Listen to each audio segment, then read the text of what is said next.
আপনার সকালে কিন্তু জানি এই মেশিনটা চালাতে কিন্তু আগে একটা রয়েল ডিউটিরা কিন্তু এখানে মাত্র হতো, তারপরে কিন্তু মেশিনটা চালানো লাগতো।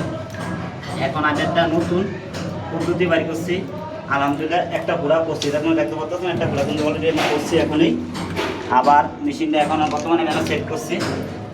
এই বোল ছাড়াই আমি এই ঘোড়াটা করবো, কীভাবে করবো বিস্তারিত সম্পূর্ণ ভিডিওটা আপনারা পাশে দেখে দেবেন। আশা করি আপনারা ভিডিওটা দেখতে থাকেন, আমি কাজটা করতে থাকি।